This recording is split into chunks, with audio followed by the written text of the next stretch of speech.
Assalamualaikum warahmatullahi wabarakatuh.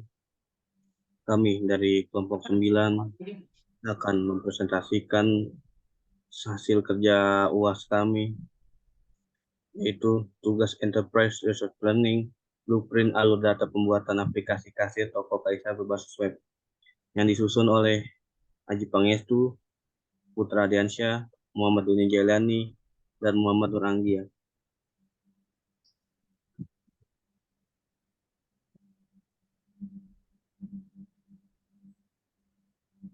Latar belakang. 1.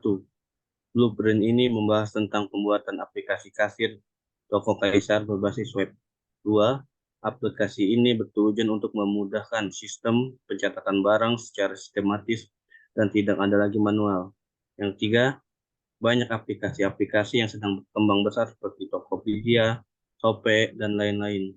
Tapi aplikasi ini diharapkan untuk membantu toko-toko kelontong kecil untuk melakukan transaksi, pencatatan stok barang, dan pencatatan penjualan. Use case diagram. Use case diagram adalah jenis diagram yang digunakan dalam model driven engineering untuk menggambarkan interaksi antara aktor dan sistem dalam suatu sistem. Di sini ada diagram admin, orang yang dapat mengakses aplikasi kasir dari login sehingga melakukan aksi pada aplikasi barang, melakukan transaksi penjualan, dan mencetak laporan hasil penjualan. Ada juga login, admin harus melakukan login agar dapat mengakses dan melakukan aksi pada sistem aplikasi. Dan ada barang, menambah barang yang akan diinput pada aplikasi kasir. Ada kategori barang, menambahkan data kategori barang pada aplikasi kasir agar memudahkan pengelompokan pada saat mencari stok barang. Ada juga transaksi penjualan, meliputi data transaksi yang terjual dalam aplikasi kasir. Ada laporan penjualan, data transaksi aplikasi toko untuk mengetahui dan mencetak hasil transaksi laporan penjualan pada aplikasi toko. Yang terakhir, ada diagram logout, proses keluar admin dari aplikasi atau sistem. Ini adalah rancangan basis data Entity Relation Diagram atau ERD. Bisa dilihat sendiri. Ya, next. ERD, aplikasi kasir toko Kaisar berbasis web. Berikut entitas dan atribut dalam pembuatan aplikasi kasir toko Kaisar berbasis web. Di sini ada table, ada ID barang, lalu ada ID kategori, nama barang, merek, harga beli, harga jual, satuan barang, stok, tanggal input, dan tanggal update. Di sini ada create table kategori, terdiri dari ID kategori, nama kategori, tanggal input. Selanjutnya create table, login, ID login, user, password, lalu ID member. Lalu ada create table member, ada ID member,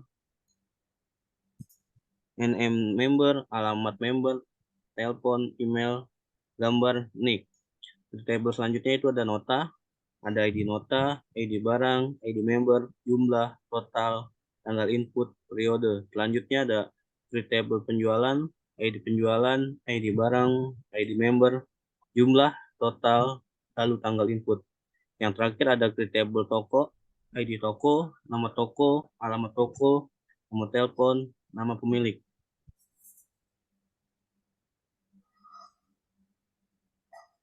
Selanjutnya akan dijelaskan oleh Mas Aji. Silakan. Baik, terima kasih Mas Putra. Di sini saya akan menjelaskan tentang database untuk tabel login. Sebelumnya database untuk tabel login itu kita menggunakan 4 atribut. Pertama, ID login merupakan primary key dari tabel loginnya itu sendiri. Kedua, user merupakan nama untuk login akses aplikasi kasirnya. Keempat, password atau pass merupakan kode yang digunakan untuk login akses aplikasi kasir. Dan yang keempat, ID member merupakan member dari aplikasi kasir.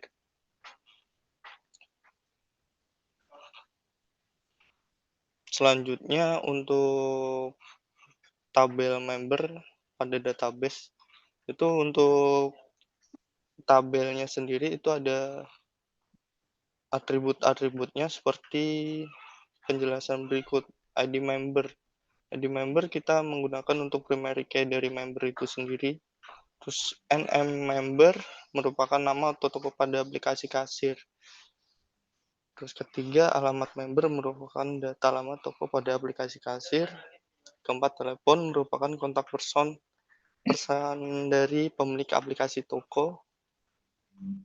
Selanjutnya, kelima, email merupakan akses yang bertujuan untuk mengetahui notif pada aplikasi kasir nanti. Terus keenam, gambar merupakan image yang bertujuan untuk aplikasi toko. Selanjutnya, nick data ini melengkapi member atau pengaktualisasi data pada aplikasi toko.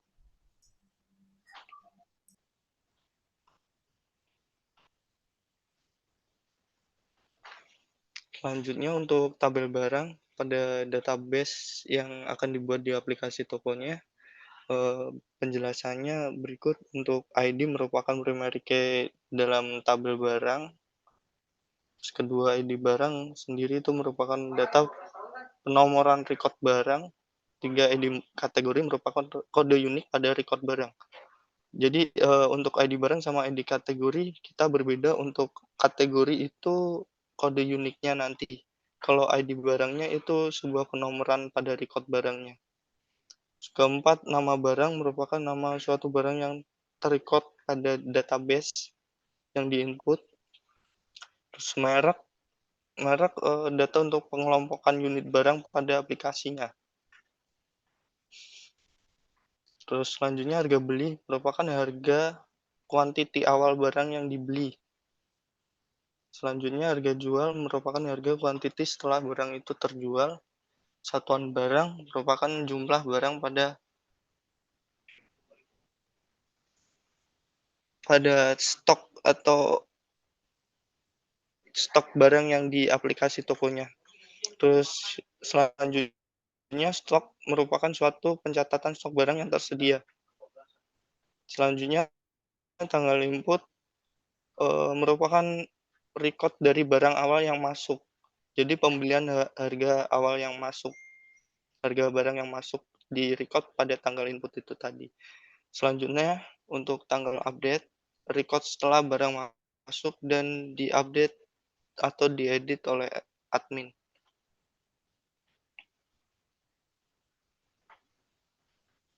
Selanjutnya, data tabel untuk kategori yang ada di database nanti itu ada 3 atribut. Pertama, ID kategori merupakan primary key juga untuk kategori. Kedua, nama kategori. Untuk record dari barang yang masuk dan dipilah sesuai dengan kategori barang. Ketiga, tanggal input untuk merupakan record dari barang awal yang masuk.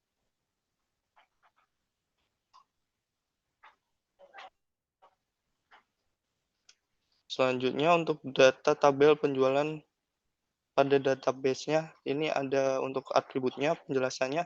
Pertama, ID penjualan. Sama untuk primary key dari ID penjualannya. Kedua, ID barang merupakan data penomoran record barang. Yang ketiga, ID member. ID member merupakan record ID dari member aplikasi kasir. Keempat, jumlah merupakan kuantiti inputan dari jumlah barang yang akan dibeli. Selanjutnya, total. Total ini merupakan penjumlahan dari barang yang dibeli oleh customer. Selanjutnya, tanggal input merupakan record dari transaksi penjualan.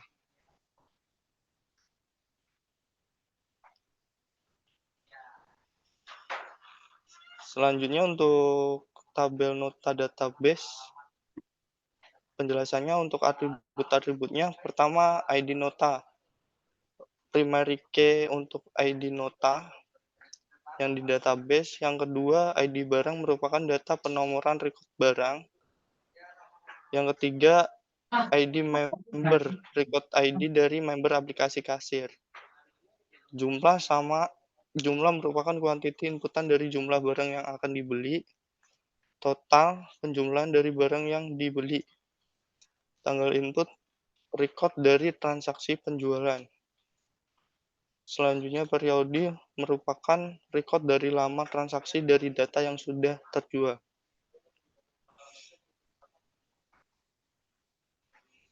Selanjutnya, untuk penjelasannya bisa diteruskan oleh Mas Denny. Ya, terima kasih. Data tabel nota atau database. Di sini ada penjelasannya tabel toko. Yang pertama itu ID toko merupakan primary key dari stok, atau nama toko merupakan nama stok yang menggunakan aplikasi kasir. Ketiga ada alamat toko, yaitu merupakan alamat identitas toko. Kemudian ada telepon merupakan kontak person dari toko. Kemudian ada nama pemilik, yaitu identitas dari pemilik toko.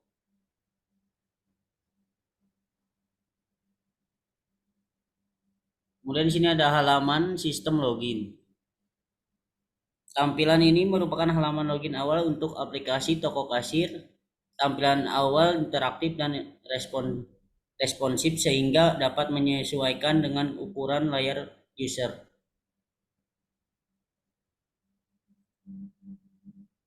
Kemudian ada halaman dashboard. Halaman dashboard ini berisi informasi data yang terdapat dalam aplikasi kasir toko seperti nama barang, stok barang, data barang yang telah terjual dan kategori barang.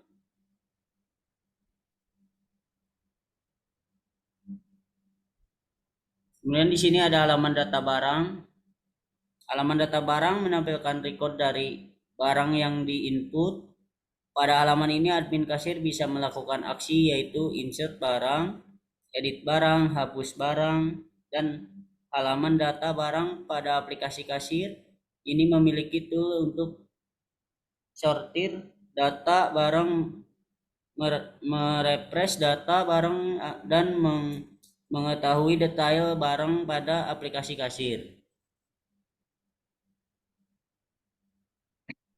Kemudian di sini ada halaman data kategori. Halaman data kategori barang ini menampilkan proses di mana admin kasir memiliki akses untuk menambahkan kategori barang baru, dan admin kasir bisa melakukan aksi seperti mengedit kategori barang dan menghapus kategori barang. Kemudian di sini ada halaman data penjualan. Halaman data penjualan menampilkan di mana admin kasir memiliki akses pencarian data yang berhasil dijual. Admin kasir juga bisa melakukan reset data pada keranjang pembelian customer. Setelah terrecord data penjualan, admin kasir bisa melakukan update data jika ada perubahan data pada jumlah ataupun total barang yang dibeli oleh customer.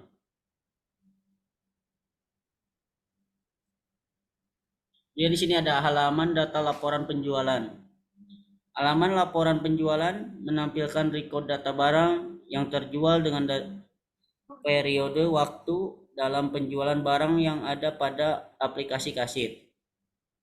Admin kasir juga bisa melakukan aksi mencetak hasil transaksi dari periode penjualan yang sudah tercatat dalam database sistem.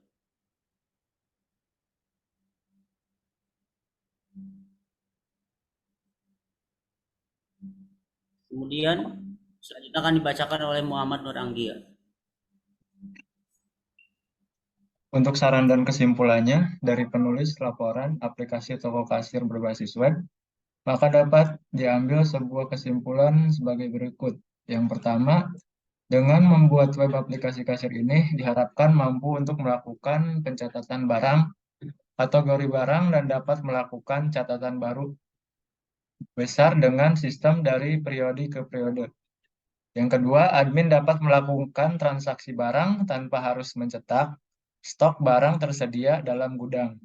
Dan yang ketiga, web aplikasi ini sudah dibuat berdasarkan tujuan dari pembuatan aplikasi kasir. Untuk saran yang dapat diambil untuk digunakan dan perbaikan dalam pengembangan sistem basis data ini, di mana yang akan datang yaitu sebagai berikut. Yang pertama, untuk pengembangan teknologi di masa yang akan datang, dapat juga dikembangkan berupa aplikasi web sebagai interface yang menghubung sistem basis data kepada para penggunanya. Karena aplikasi kasir ini masih dalam tahap pengembangan, belum 100% selesai. Yang kedua, untuk mencegah terjadinya kehilangan data, maka perlu diterapkan penjadwalan backup data secara otomatis yang diatur setiap pada waktu-waktu tertentu. Yang ketiga, perencanaan maintenance berupa pengecekan bug aplikasi dan penambahan modul-modul. Pembaharuan hardware harus selalu dilakukan untuk memastikan bahwa sistem berjalan dengan cepat dan dapat diandalkan setiap saat. Dan yang keempat, untuk kedepannya data dan stok barang bisa dilakukan pengumpulan data atau observasi dan wawancara ke badan usaha yang membutuhkan aplikasi ini.